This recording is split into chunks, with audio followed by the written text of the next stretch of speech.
మీ car కి best ceramic coating premier care Apexer car detailing studio for contact.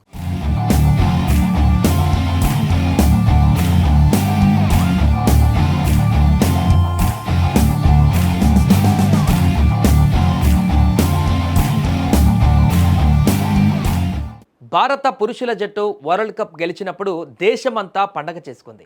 అర్ధరాత్రి రోడ్ల మీదకి వచ్చి జెండాలు ఊపారు. సోషల్ మీడియాలో స్టేటస్ల మోత మోగింది. మహిళల జట్టు కూడా సంచలనాలు సృష్టించినప్పుడు మనం అదే స్థాయిలో స్పందించాం, అభినందించాం. కానీ సరిగ్గా ఇక్కడే ఓ చేదు నిజం తాగుంది. భారత్ అందుల మహిళల క్రికెట్ జట్టు కూడా వరల్డ్ కప్ సాధించింది. మరి వారికి దక్కిన గుర్తింపు ఎంత?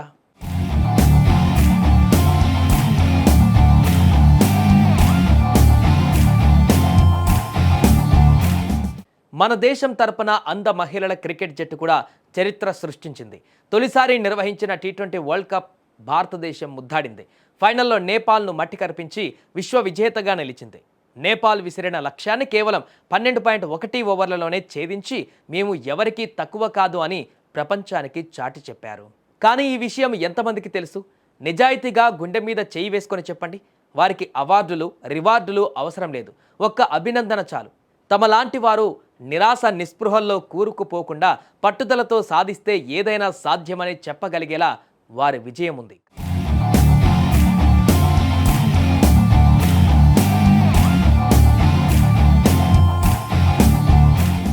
కానీ మనమే దానిని గుర్తించలేకపోతున్నాం. మీ వాట్సాప్ స్టేటస్లో ఈ వార్త ఉందా? కనీసం ఒక ఇన్స్టాగ్రామ్ స్టోరీలోనైనా ఈ అమ్మాయిల ఫోటో కనిపించిందా? సమాధానం చాలా వరకు లేదు అని వస్తుంది. క్రికెట్ అంటే పడిచచ్చే అభిమానులకు కూడా ఈ విషయం తెలియదంటే అతిశయోక్తి కాదు. సాధారణ క్రికెటర్లకు బంతి కనిపిస్తుంది, కానీ వీరికి కేవలం శబ్దం మాత్రమే ఆధారం. కళ్ళు లేకపోయినా మనోనేత్రంతో బంతిని పసిగట్టి బ్యాట్తో బాదడం ఎంత కష్టమో ఒక్కసారి ఊహించండి.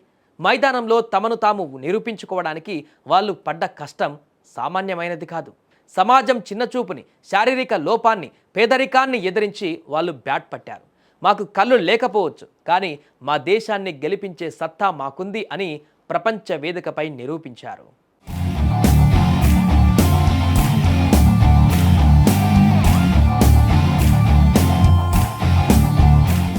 వాళ్ళు ఆడింది కేవలం క్రికెట్ మాత్రమే కాదు, తమ ఉనికి కోసం చేసిన పోరాటం అది.